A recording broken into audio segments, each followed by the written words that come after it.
সাহস নাই যে তারা আমাদের উপর হামলা করবে। মূলত এই চাপার ঘরের উপর ভর করে আতা ফিরে আসার একটি চক্রান্ত শুরু হয়েছে। অন্তর্বর্তীকালীন সরকারকে আগেও বলেছি, এখনো বলছি, আজকেও বলছি, আওয়ামী লীগ জাতীয় পার্টি কতটা ভয়ঙ্কর হতে পারে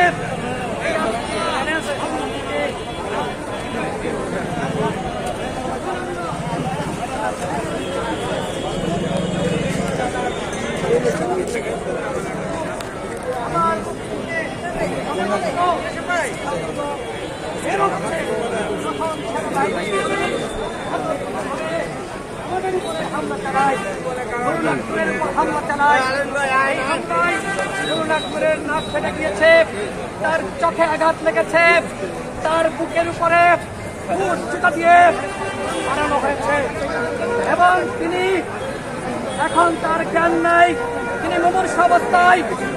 আওয়ামী লীগের আমলেও আমরা এইভাবে হামলার শিকার হয়নি। আজকে নুরুল্লাহপুর আইসিইউতে কেন, তার জবাব এই সরকারকে দিতে হবে।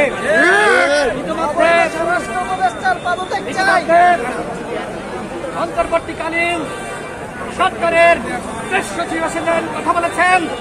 আমরা তার কাছে জানতে চেয়েছি জাতীয় পার্টিকে নিষিদ্ধ করা হবে কিনা, 14 জনকে নিষিদ্ধ করা হবে কিনা, সেনাবাহিনীর যারা, পুলিশ বাহিনীর যারা আজকে এই হামলার সাথে জড়িত তাদেরকে শাস্তির আওতায় আনা হবে কিনা সেটি আমরা জানতে চেয়েছি।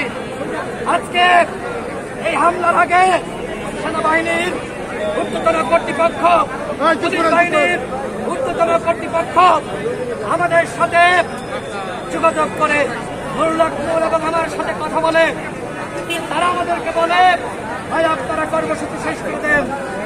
আমি তাকে বলি, নুরুল্লাহপুর তাকে বলে, আমরা প্রেস ব্রিফিং করে আমাদের কর্মসূচি শেষ করে দেব। কিন্তু এই প্রেস ব্রিফিং চলা অবস্থায় সেনাবাহিনী এগ্রেসিভ মোডে আমাদের উপর হামলা চালিয়েছে। আমরা তার বিচার দাবি করছি। আমাদের কার্যালয়ের মধ্যে ঢুকে হামলা চালিয়েছে। আজকে জাতীয় পার্টি কোন সাহসে কিভাবে আজকে পল্টনে মিছিল করে যখন আমাদের উপর হামলা চালায় সেনাবাহিনী, পুলিশ, আওয়ামী লীগ এবং জাতীয় পার্টি যৌথভাবে, তখন সিএম কাদের জাতীয় পার্টির অফিসের মধ্যে উপস্থিত ছিল।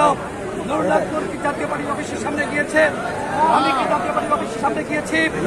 তাহলে আজকে কেন আমাদের কার্যালয়ের সামনে এসে সেনাবাহিনী এবং পুলিশ হামলা চালালো?